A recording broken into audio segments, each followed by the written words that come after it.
10वी 12वी आणि पदवीनंतर आता पुढे काय? वैद्यकीय क्षेत्रातील करिअर आणि 100% रोजगार व्यवसाय मिळवून देणारे पॅरामेडिकल कोर्सेस आजच प्रवेश निश्चित करा. पॅरामेडिकल क्षेत्रातील आधुनिक कौशल्यपूर्ण प्रशिक्षण आणि दर्जेदार शिक्षण देणारे विश्वसनीय केपी पॅरामेडिकल इन्स्टिट्यूट, शाखा हडपसर, पिंपरी, कात्रज, सातारा. मी महाराष्ट्रभर फिरत आहे. जय भीम जय महाराष्ट्राचा पाडा गिरवण्यासाठी आणि मी शिरूरमध्ये आलो आहे अमोल कोल्हेंना हरवण्यासाठी.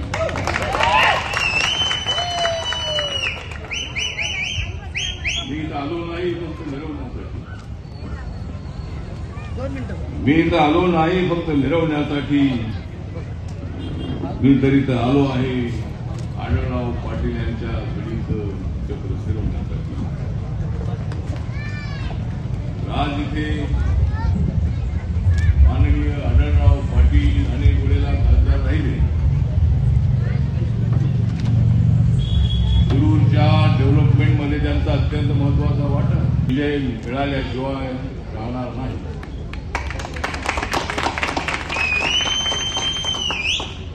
कारण मी ज्यांच्या बाजूला जातो त्यांना सत्ता मिळते. जातीच्या धर्माच्या माणसाला त्या आरक्षणाचा फायदा मिळतो. अशा पद्धतीचं जे आरक्षण आहे त्या आरक्षणाला भाजपचा अजिबात विरोध नाही. पण वावड्या उठवल्या जातात की असं होणार आहे तसं होणार आहे. 400 जागा आल्या की ते संविधान बदलणार आहे. 400 जागा आल्या की ते हे करणार आहे ते करणार आहे. पण ही गोष्ट खरी आहे. जे भ्रष्टाचार करतील त्यांना जेलमध्ये पाठवण्याचं काम आहे. चांगलं काम करतील त्यांना सत्कार बाहेर आणि खोटं काम करतील त्यांचा सत्कार आतमध्ये. त्यामुळे त्यांचा तडफडाट झालेला. माननीय उद्धव ठाकरे यांच्या तोंडातून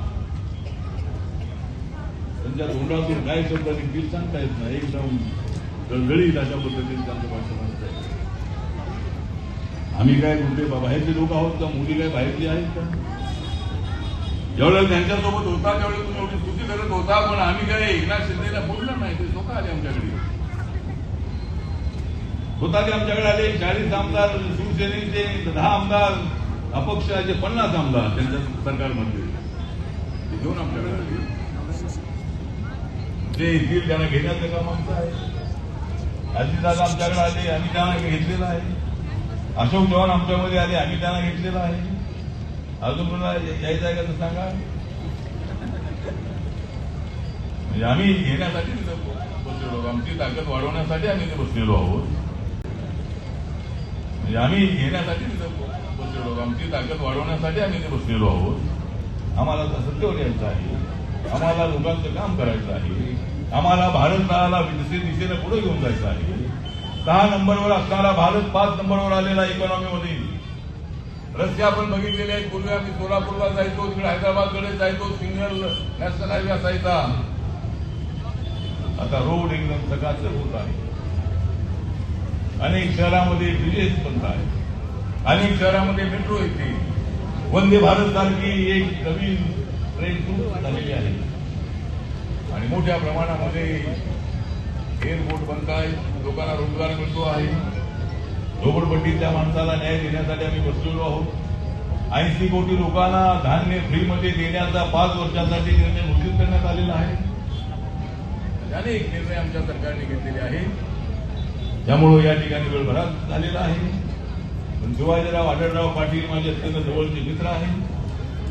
ते अमोल कोल्हे यांची डॅडी आहे. ते तर आहे आढळराव पाटील आहेत अमोल कोल्हेंचे डॅडी. कारण त्यांची आहे मजबूत बॉडी.